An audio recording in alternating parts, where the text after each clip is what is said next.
Welcome to another interview about Meggings. Today I'm having Jeffrey, also known as TightsGuy. Hi, Jeffrey. Hi, how are you? I'm good. Thanks for joining the interview. Why don't you introduce yourself to the audience and explain who you are and what you're doing? Okay, I'm a small business, Meggings and tights manufacturer out of the suburbs of Chicago, Illinois. So all over on the internet. And my tights are made for men. They're not the unisex brand, so I have a high back and I have a supportive pouch in the front. It's got legs that are the size for a man. And I started it out of my house and I'm still working out of my house. And that's who I am. You could find me at TightsGuy.com, which will redirect you to jeffrey-scott.net. And that's my website where you can find everything I have available. Awesome. And you have a lot available. So you're all doing that yourself? Yes. So I originally started this in 2014. Around March, I purchased the business license from my state government, and I was off and running. By September, I had my website running in 2014, and I still have a full-time job. I'm an IT project manager by trade, and that's what I do. So I'm really good at putting together a plan and following a plan, but I'm not the best at anything else. So the plan was to be live in September. I was live in September, and I started, and until October 2016, I still had my full-time job, and I was doing TightsGuy part-time. Since October 2016, I'm full-time as the TightsGuy. Wow. And working from home, and it's a dream come true. It's amazing.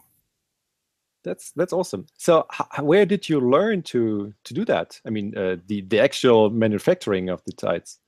Right here, YouTube. Okay. Actually, my husband sews, my mom sews, and I learned a lot from them. I picked up the small machines, and I've been sewing for about 10 years. I've been making my own tights and my own some fetish gear for a long time, for many, many years. And my dad told me that I should start selling them online just to see how it goes. And that's where it all started. That's great. So start small and scale out and see what sticks. Exactly. So, how many designs do you have? Do you even able to count them still, or count them? Well, it's all the same design. It's just all the different fabrics that I have. I am a junkie when it comes to fabrics. So I'm inspired by color. Sometimes I'm inspired by texture. I have a real problem buying fabric over the internet and then making a pair of tights for myself and then just looking and seeing, oh, what does it look like? Does I feel like it? Well, other guys want that? Yes. So then I'll put it on my website, and that's how.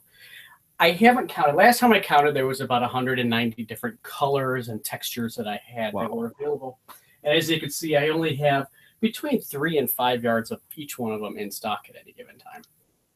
So how many pairs of leggings could you do with one piece? With 1 yard of fabric, I can usually get 3 legs. Okay.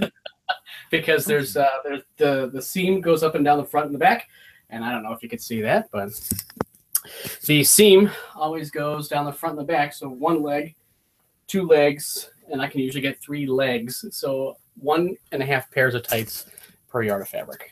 Okay. So it's not mass production. It's really handmade with love by yourself. Be making all of them. Awesome. So and where do you? So you said you're inspired by new fabrics and new prints. Do you buy what's on the market, or do you also have some ideas? As I really would like to have this or that as a design or printed, and then I don't know, pursue that. And so, where do you get new ideas? I had some of those at the beginning. So at the very beginning, I had about a handful of fabrics that were my own design that I had printed on some spandex, and I made it myself. The problem was that I had to sell them for $79 to make it profitable, to make it even remotely close to profitable, as opposed to buying fabric that's available at different websites coming from New York or some coming from California, and I can get them in and sell them for $49 or something. So those fabrics that I had that were originals never sold very well because of the price. So they eventually kind of went away, and now I'm doing all this mass available fabrics, and I make my design into tights for men. However, I just came back from Las Vegas. There was a fashion show, and I'm in conversations with 2 different manufacturers right now, fabric manufacturers who will do my custom printing again. So I can have my custom prints back on some fabric at a decent price. And now that I'm big enough, I can do it in higher volume so that they'll actually talk to me. Awesome. So that sounds good. So I was about to ask you, I saw on Instagram that you were attending the fashion event in Las Vegas. So do you want to tell something? What happened to you? What were the reactions when you were telling the manufacturers what you are doing? It was so great. I was out in the fashion world wearing my tights and my fashion, and it was really, really well received. Now, I know in Europe, tights have been a big fashion statement for men for a lot longer than the United States. No, maybe not, but maybe not. Good. But it's definitely something that's brand new. It's something that's still kind of niche-y, still something that's really small. But my fashion was very well received. I got a lot of new contacts. A lot of new customers as well came from just seeing me walking back and forth on the show floor, getting a business card, and wanting to know where they can get what I was wearing. So it was really, really beneficial both ways, for me finding suppliers and for me customers finding me. Yeah, sounds good. And so what kind of customers do you have, or how do you get market insight in who's buying your products? Is there something like a typical customer or typical customer segments? I do. I have 3 typical customer segments. I have my fashion crowd that will wear them just like I have mine on today. Just out, I went and got my hair cut today and just wear them out in the street. You're one of the fashion people, so I consider you in my fashion segment. So you just wear them because they're comfortable. There's also the fitness segment, which is the strong guys in the gym that are wearing theirs for, for compression for the gym or for afterwards for recovery, and runners. So that's my fitness segment. And then there's my fetish segment, which is my biggest segment by far. Okay. These are my guys that are going to the club. They're going out to just be seen, and they want to show everything they possibly can. And they find that my tights, some of my specific colors and textures are fantastic for them, and they love it. I can imagine. Yeah. So this segment, is that still a niche, or are you afraid that this is some fad that it's going away in a couple of years? Or I mean, well, you quit your daytime job and go all in on that, right? So you must have some expectations how this is going to develop. I do. And actually, I was talking to a fashion historian while I was in Las Vegas because obviously you were nice enough to send me your questions, and I read through them, and that was a good question. I talked to this fashion historian who's also on Instagram, and I'm friends with now on Instagram, and he said that men's clothes are getting skinnier, and that's just part of the way history is working. From when women's clothes get bigger and more square and less form-fitted, the men's clothes tend to do the opposite, and they get skinnier. Okay. And now we'll notice in the fashion world that women's clothing is really very choppy and very boxy. And it's not showing their form very well, and it's letting them be more comfortable. I mean, athleisure is a new word that they've come up with in the United States here, and that's just kind of athletic leisure wear. That's really just kind of baggy and boxy, and women can just be comfortable walking to the store. So on the opposite side of that, we have the men who are getting skinnier and skinnier. Their clothes are getting skinnier and skinnier and more form-fitting, and that's just the way the trends work. If we think back to the 20s, when the men's had these nice, beautiful suits that were really super tailored, the pinstripes came out. Well, we also had women who had really big skirts, and they weren't very form-fitting. So they tend to work in opposites. When the women's clothing get more boxy, the men get skinnier. So thank goodness I'm still on trend. I wasn't, and I had no idea when I first read your question, but now I know from the historical fashion world, fashion history shows that the men's clothes are going to keep getting a little bit skinnier as this boxy trend for women keeps coming around, and it won't turn around for another 10 or 15 years. Awesome. That sounds good. So I had the impression that it's for both genders, that slim fit and skinny fit is really what you're wearing every day. But I haven't noticed that there's the pendulum is swinging again to the other side for the female fashion. Wonderful.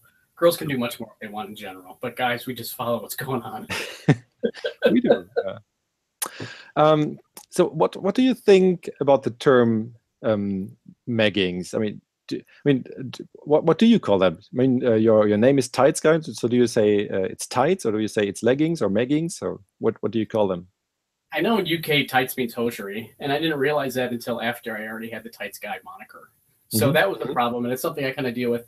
I'm okay with the word meggings. I like the word leggings. I like the word tights, and meggings is okay too. If guys need a different word to feel a little bit more comfortable, then go ahead. Do what you want to do. I'll let you call it however you want to call it. I usually, when I do hashtags, I'll have to hashtag all three. You'll probably notice on Instagram I'll hashtag all three, because if that's what they're going to search for, then I want them to find me. So I think from do I like the word? It's not my favorite word. It's okay. It's kind of a crushed word, but it works for me, and it helps me do some marketing, so I'll use it. Exactly. So also for me, it's like a marketing term, right? It's out there, people use it, and regardless of I like it or not, it's there. Exactly. Same way the word blog started. Same thing, right? That's true. Well, okay, my next question, we kind of touched on that already. So is it more sportswear, or for lounging around at home, or a fashion statement? So you answered that already with your customer segments. Is there more to it when it comes to tights or meggings? Not really. I just love wearing them every day, and I love seeing guys in it. I gotta say, I'm a little bit selfish too. So I love guys who are confident, and confidence is sexy. And I think as more and more guys bring this together and start wearing more and more tights, other men and their wives and their husbands see and say that it's okay, and then they become more and more confident wearing what they feel comfortable in. Yeah. And that just energizes me. That makes me feel good. So do you see that one day, so in your vision, it will be a common sight somewhere? Yeah. In my vision, my world, in my head, yes. In reality might be completely different, but there's episodes of Star Trek that I just absolutely love, because they're on a planet that has great legs on the guys, because they never retire. So in my world, it could possibly happen. If it works in Star Trek, right? Why can't it be in reality? It is reality. I have to say that for me, the sports and regular wear aspect are completely separate. So I have clothes that I wear for running, and I have clothes that I wear for not running. So interestingly, that I personally make a distinction there. You do, even the leggings that you have. Yeah, and you have for fashion. I've seen a lot of your pictures of fashion, and so you even separate those. You wouldn't wear any of those ones for running. No, I won't. Really? Yeah. That's good to know. I don't really, I can't really explain why. Maybe I don't want to ruin them or something like that. So maybe it's that. No, I fully understand. There's certain ones that I won't wear in the gym either, because they don't breathe right. They're going to fall apart if I wear them in the gym. Something that's more fashion. It has nothing to do with color, but I wouldn't wear any of the metallics in the gym. No, you probably won't. Those are for sure fashion and a little bit of fetish. And I don't like wearing the nylon fabrics in the gym either, because they tend to get a little bit hot. So I'll always wear polyester in the gym. But if I'm just walking around, the ones I'm wearing right now are polyester. But if I'm just walking out for fashion, I'll take a pair of nylon ones out. Easy. Yeah. I don't even know the difference between nylon and polyester, but I will look that up. Yeah. Or you can explain. Or can you explain what are the different kind of materials? I mean, you can even show. Let's see. I could show you. I have some polyester and a nylon that's very similar. Oop, there goes that one. Polyester is nylon is what you think of the 80s. If you were a spandex kid in the 80s, then the nylon spandex is what you're probably used to. It's got a really good stretch. It's got really great color, and it has no problems with keeping you warm. It's a little bit thicker usually.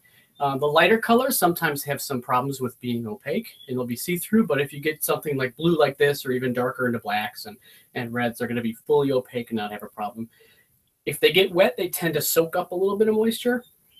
And that's what nylon does. It's probably what you think of normally. I know a lot of my competitors use exclusively nylon fabrics. Milliskin, that everybody knows and loves, is a nylon fabric. Okay, polyester is a little bit thinner, and it doesn't absorb any moisture. It just takes the moisture and pushes it to the outside of the fabric. It doesn't retain anything. Polyester is also a little bit stronger. So if you're running a lot and you're rubbing, your legs might be rubbing together, or if you're working with a bar at the gym and they're rubbing against the bar, polyester is going to stand up and not snag as much. And also, polyester is harder to dye.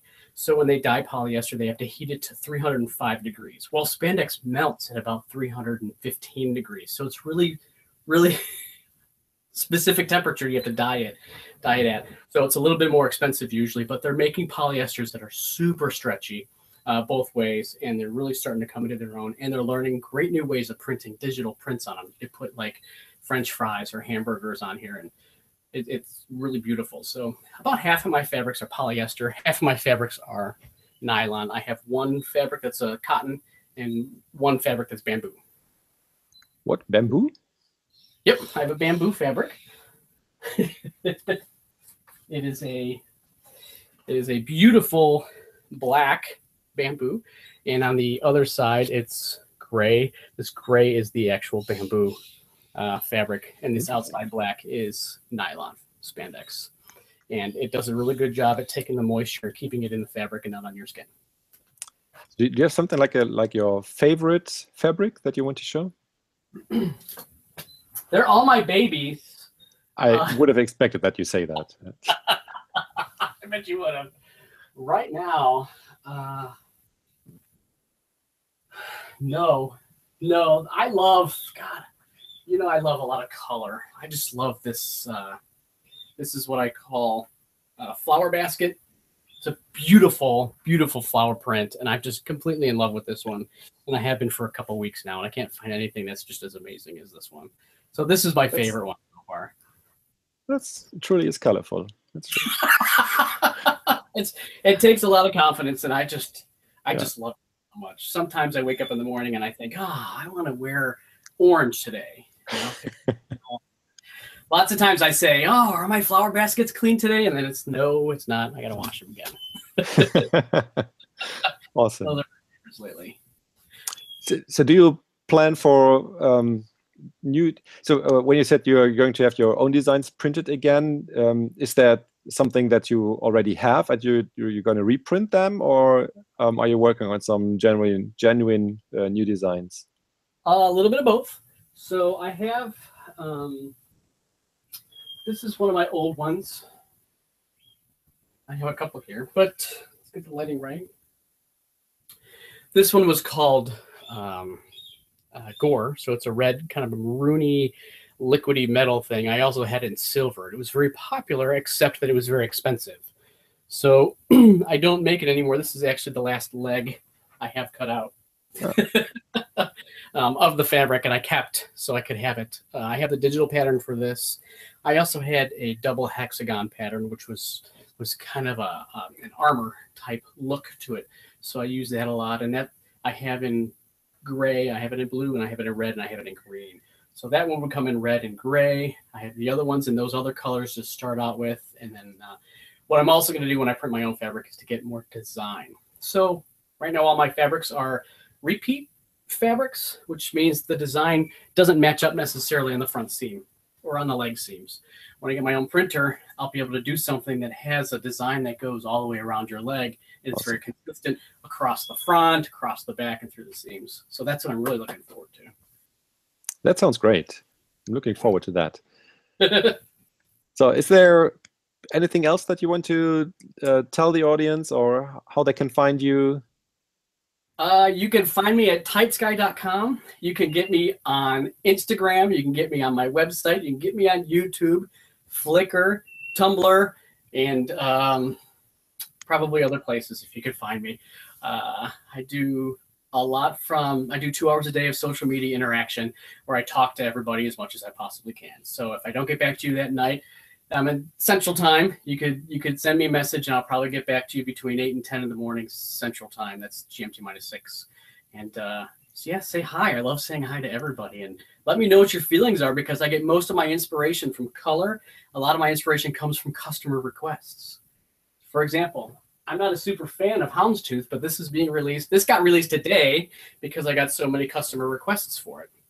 So these houndstooth patterns. So I listen, I hear what people are saying, and I respond. So tell me what you want. Let me know. I like that one. It's a good one. Yep. Okay, Dan, Jeffrey, thanks for joining the show and having the interview with me. I really enjoyed that. Thanks, Andreas. And, Thank you so much. I'm looking forward to seeing it. And if you have any questions, please leave them in the comments. As you heard, Jeffrey is watching my videos, so we'll probably step by every now and then in the comment sections and see if there's something in there to comment. Otherwise, you know how and where to find him.